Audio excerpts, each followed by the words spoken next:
Señor Jesús, utiliza estos labios de barro y rompe sus corazones de piedra, de mármol, de diamante, y conviértelos en corazones sensibles. Vamos a escuchar tu palabra, Señor. Vamos a alimentarnos de tu palabra, porque tu palabra es la única que nos da vida, vida en abundancia y vida eterna. En tu nombre, mi eterno y soberano Dios, Jesús de Nazaret.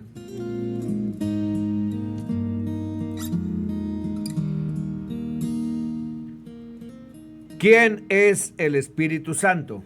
Juan 4:24 dice: Dios es Espíritu.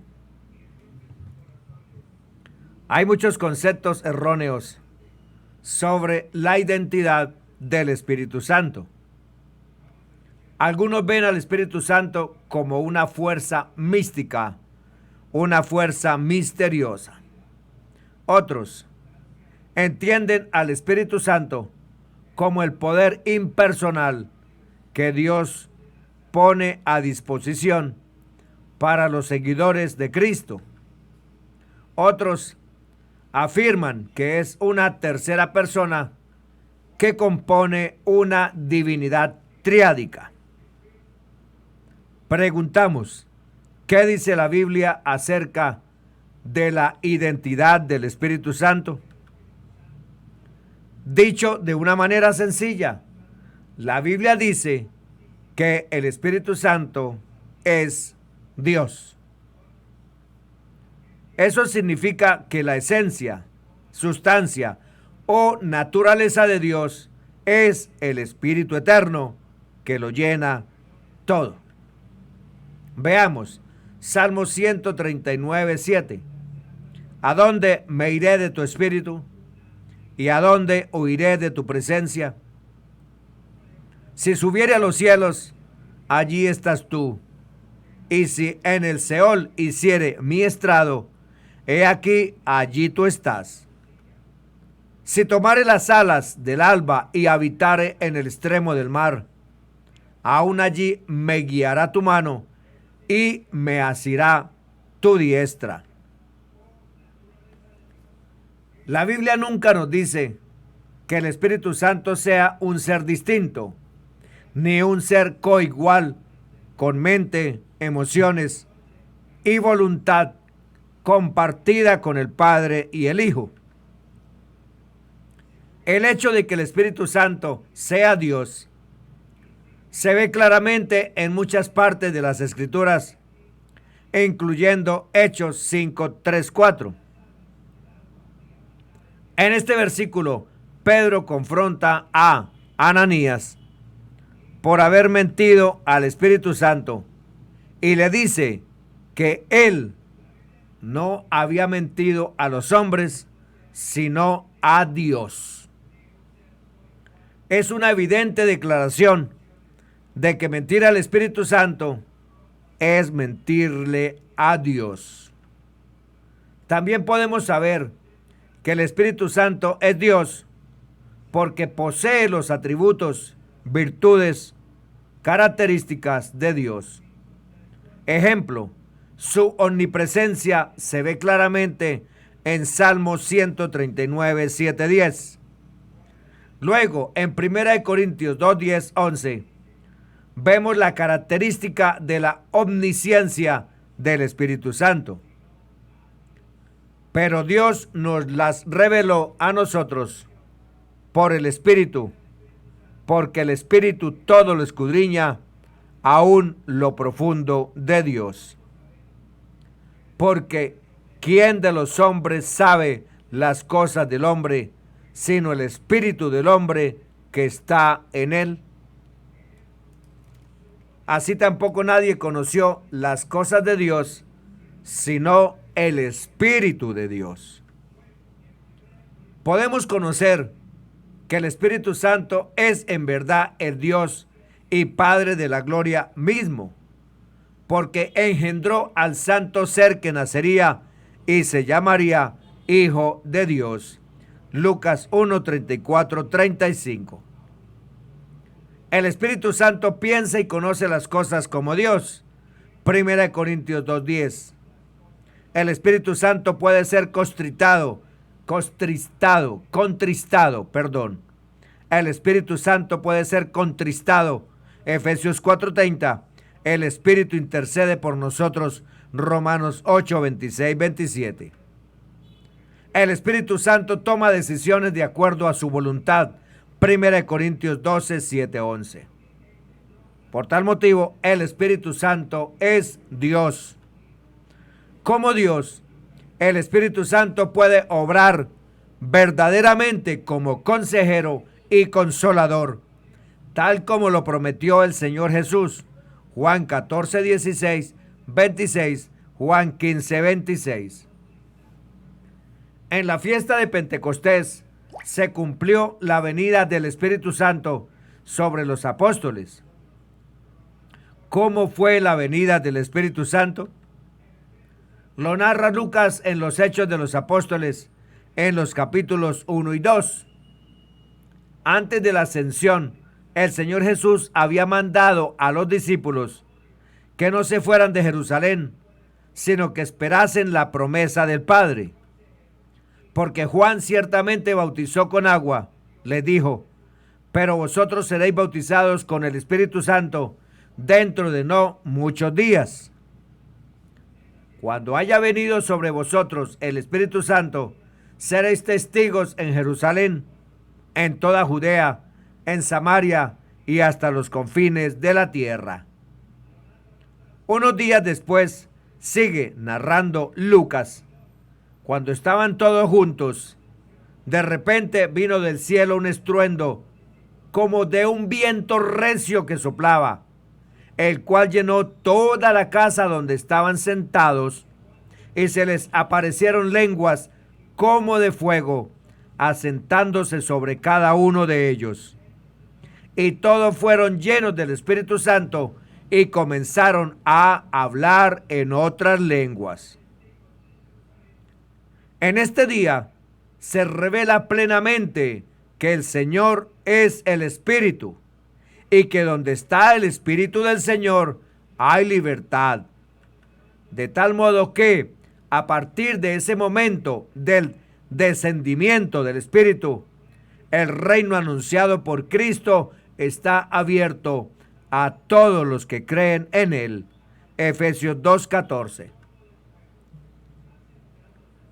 Porque Él es nuestra paz, que de ambos pueblos hizo uno, derribando la pared intermedia de separación, aboliendo en su carne las enemistades, la ley de los mandamientos expresados en ordenanzas, para crear en sí mismo de los dos un solo y nuevo hombre, haciendo la paz y mediante la cruz reconciliar con Dios a ambos en un solo cuerpo, matando en ella las enemistades. Y vino y anunció las buenas nuevas de paz a vosotros que estabais lejos y a los que estaban cerca, porque por medio de él los unos y los otros tenemos entrada por un mismo espíritu al Padre.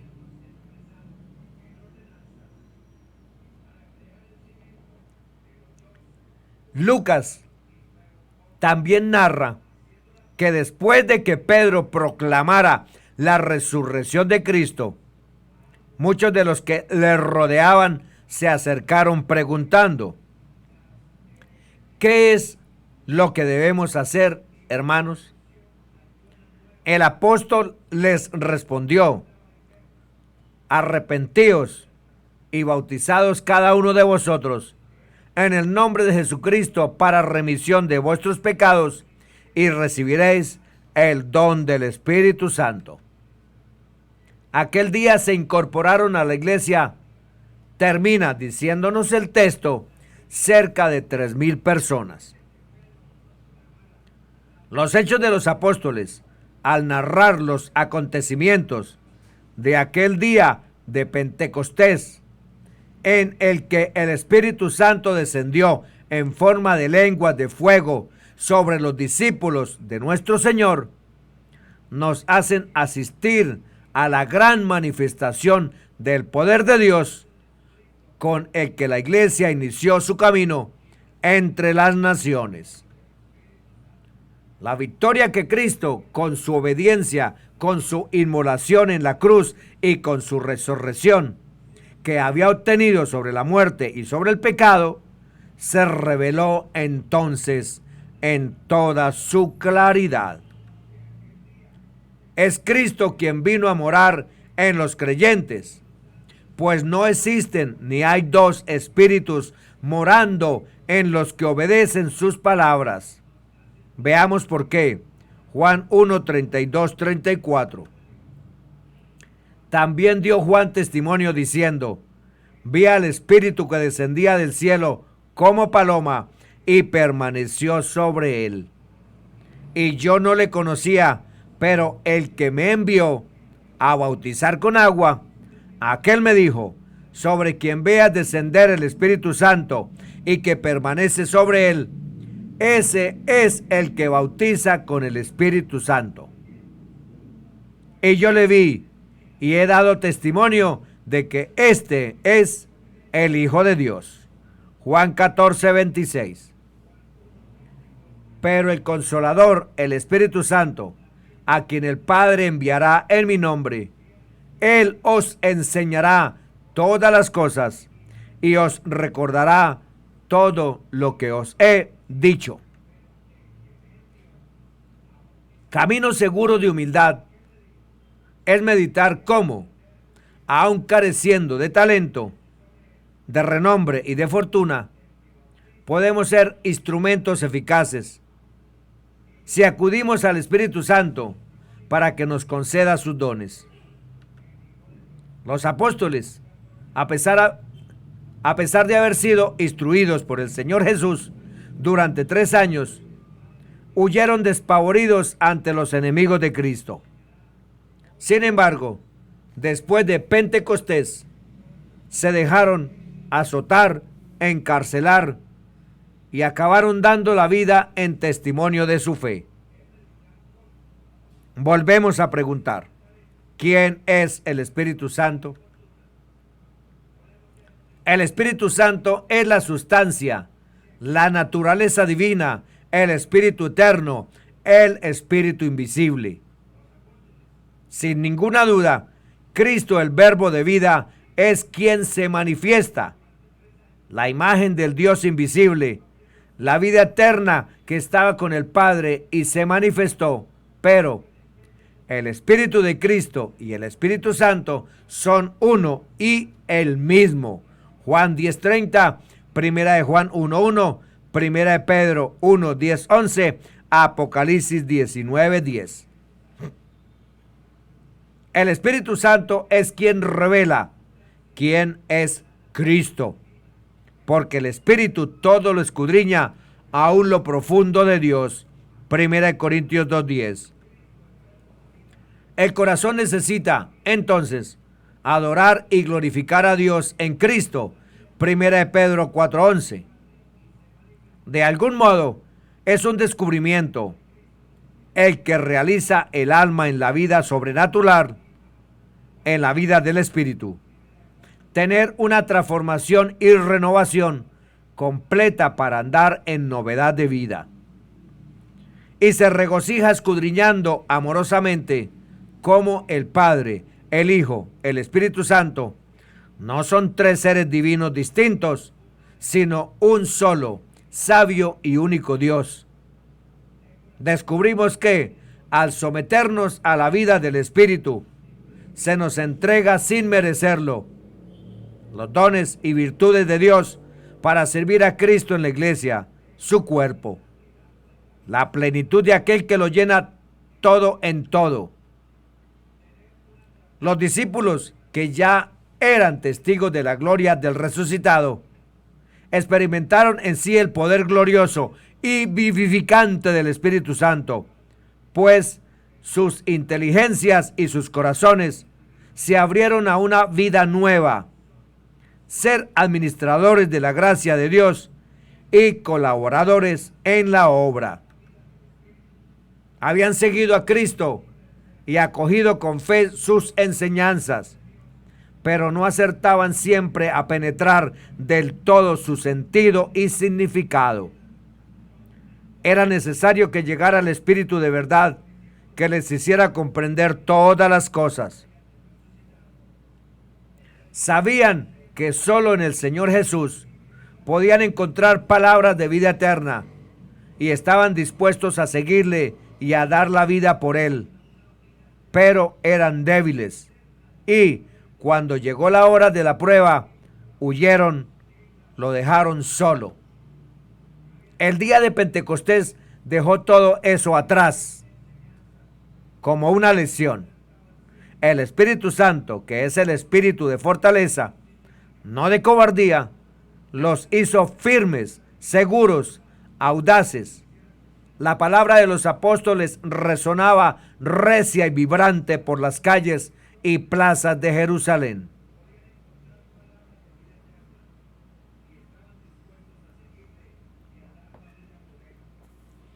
¿Cuál es el nombre propio y los apelativos del Espíritu Santo? El término espíritu traduce el término hebreo ruach o ruach hakodesh, que en su primera acepción significa soplo, aire, viento recio. Sin embargo, Espíritu Santo es la naturaleza divina, y uniendo ambos términos, Espíritu y Santo, la Escritura, el culto y la adoración y el lenguaje doctrinal designan inefablemente al Espíritu Santo como el Dios que está en los corazones de los creyentes y en medio de su iglesia, sin equívoco posible con los demás empleos de los términos como Cristo en nosotros, la esperanza de gloria, sellados con el Espíritu Santo, la promesa del Padre. En cuanto a los apelativos del Espíritu Santo en el Nuevo Testamento, el Señor Jesús, Señor y Maestro, cuando anuncia y promete la venida del Espíritu Santo, le llama abogado o consolador y Espíritu de verdad. Además de su nombre propio, que es el más empleado en el libro de los Hechos y en las cartas de los apóstoles, se encuentran otros apelativos. Pablo se refiere a él como el Espíritu de la promesa, el Espíritu de adopción, el Espíritu de Cristo, el Espíritu del Señor, el Espíritu de Dios, y Pedro, el Espíritu de gloria. Estimado amigo y hermano, trata o procura frecuentar un trato especial con el Espíritu Santo, el Espíritu de Dios, que es el mismo Espíritu de Cristo quien te santifica. Romanos 8, 9, 11. Mas vosotros no vivís según la carne, sino según el Espíritu, si es que el Espíritu de Dios mora en vosotros. Y si alguno no tiene el Espíritu de Cristo, no es de él. Pero si Cristo está en vosotros, el cuerpo en verdad está muerto a causa del pecado, mas el Espíritu vive a causa de la justicia.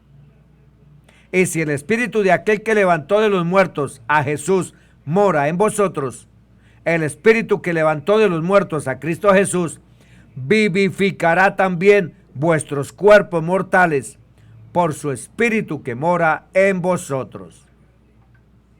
No olvidemos que somos templo de Dios. Es nuestro intercesor, abogado y consolador, quien mora en nuestra vida y corazón.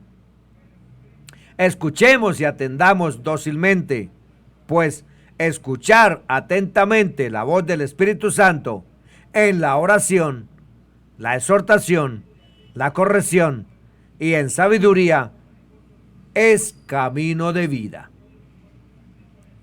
¿Qué símbolos del Espíritu Santo hay en la Sagrada Escritura? El agua del bautismo significa la limpieza en el nombre de Jesucristo que Dios hace en el ser para sepultura de nuestros pecados, muerte y sepultura del viejo hombre. el fuego, porque en forma de lenguas como de fuego se posó el Espíritu Santo sobre los discípulos la mañana de Pentecostés y los llenó, los purificó y quemó las impurezas de nuestra vieja naturaleza. Les concedió una nueva vida en Cristo para hacer las palabras de Cristo y vivir para Cristo. La paloma es tomada como símbolo porque cuando Cristo sale del agua de su bautismo, el Espíritu Santo en forma de paloma desciende y se posa sobre él. Eso significa que en Cristo habita la plenitud de la divinidad corporalmente, y Él es el que bautiza en Espíritu Santo y fuego.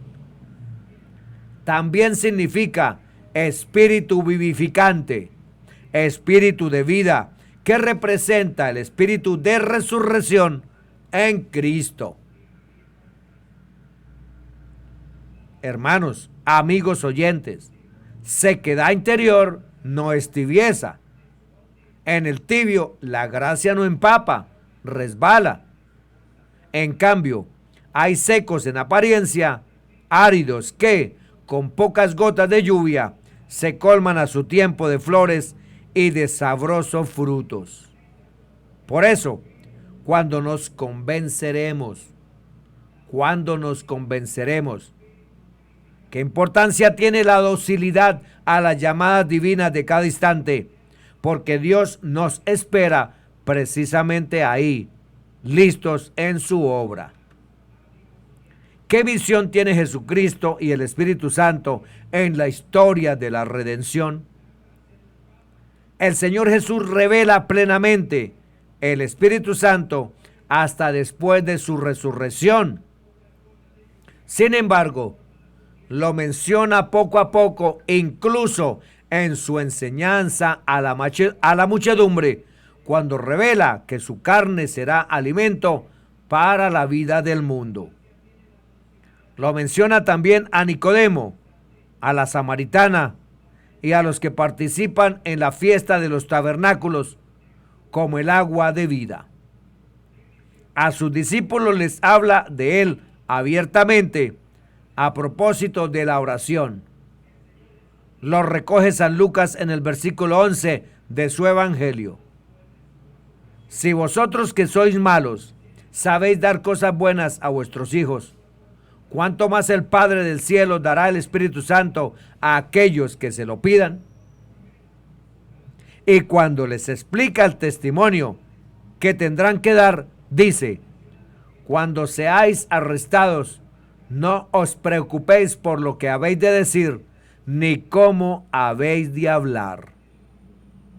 Llegado ese momento, se os comunicará lo que tengáis que decir. Pues no seréis vosotros los que hablaréis, sino el Espíritu del Padre, el que hablará por vosotros. Nuestro Señor Jesús lo que quiere enseñar es que es preciso pedir y ser llenos del Espíritu. No hay otro camino. Esa es la obra del Espíritu Santo en cada alma, en la tuya, en la mía. Ser dóciles, no poner obstáculos para ser juntamente crucificados con Cristo y no vivir más para el yo. Yo. También nosotros, como aquellos primeros que se acercaron a Pedro en el día de Pentecostés, hemos sido bautizados en fuego del Espíritu Santo para tener nueva vida en Cristo. Preguntamos, ¿cómo obra el Espíritu Santo en la vida del cristiano? Esta declaración del apóstol, nadie puede decir Jesús es el Señor, sino por el Espíritu Santo, nos habla del señorío de Cristo en la congregación de los santos. En medio de ellos, cuando se invoca su nombre, Él está presente. Y en la epístola a los Gálatas confirma que somos hijos por su amor y adopción. Dios ha enviado a nuestros corazones el Espíritu de su Hijo, que clama, Abba Padre. El conocimiento de fe no es posible sin el Espíritu Santo. Para entrar en contacto con Cristo es necesario primeramente haber sido atraído por el Espíritu Santo. El Espíritu Santo, con su gracia, es el que nos despierta en la fe y nos inicia en la vida nueva que supone conocer al único Dios verdadero. Vale la pena rendir la vida, entregarse por entero para corresponder al amor y a la confianza que Dios deposita en nosotros. Vale la pena, ante todo, que nos decidamos a tomar en serio nuestra fe cristiana. Pero esas verdades que hemos recibido penetran hasta lo hondo del corazón o se quedan quizás en los labios. El mensaje de victoria, de alegría y de paz del Pentecostés debe ser el fundamento inquebrantable en el modo de pensar, de reaccionar y de vivir de todo cristiano. Preguntamos, ¿qué son los dones del Espíritu Santo y cuáles son? Los dones del Espíritu Santo infundidos en el alma del cristiano llevan a la perfección las virtudes y hacen a los fieles dóciles para seguir con prontitud y amor.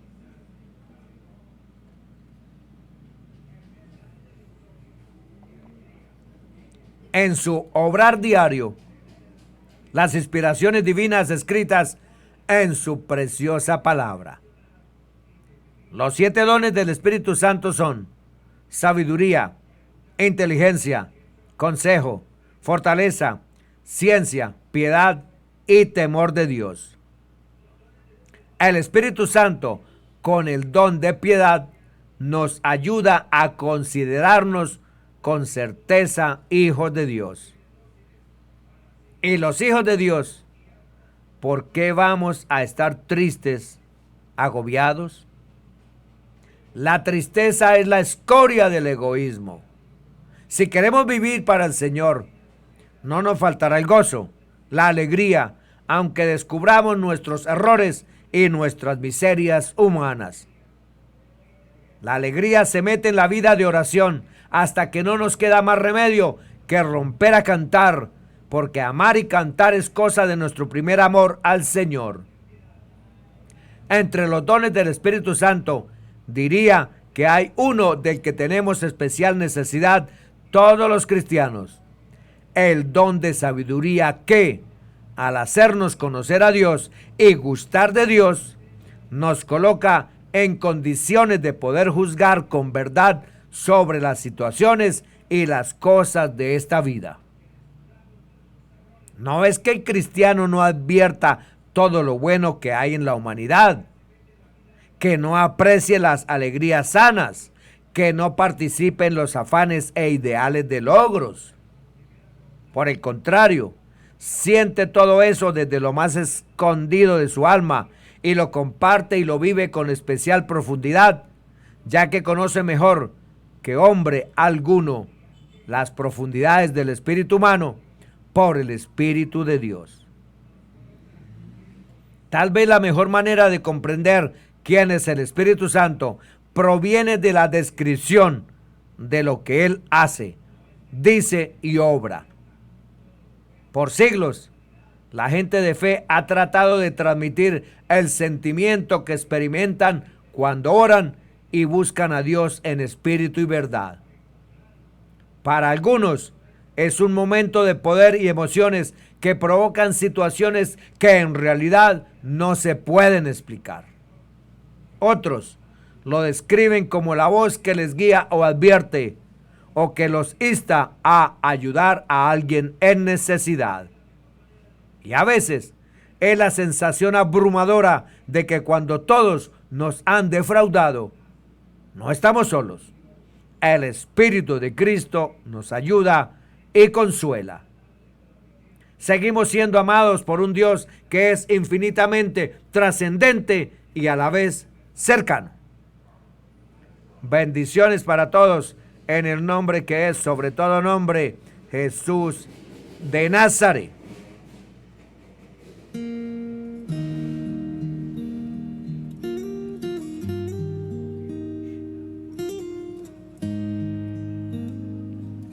Mi eterno y soberano Dios, gracias te doy, Señor Jesús, por darme permiso de compartir tu palabra. Permite que esta palabra llegue a miles y miles de corazones necesitados, comenzando por este servidor. En tu nombre, mi eterno y soberano Dios, Jesús de Nazaret.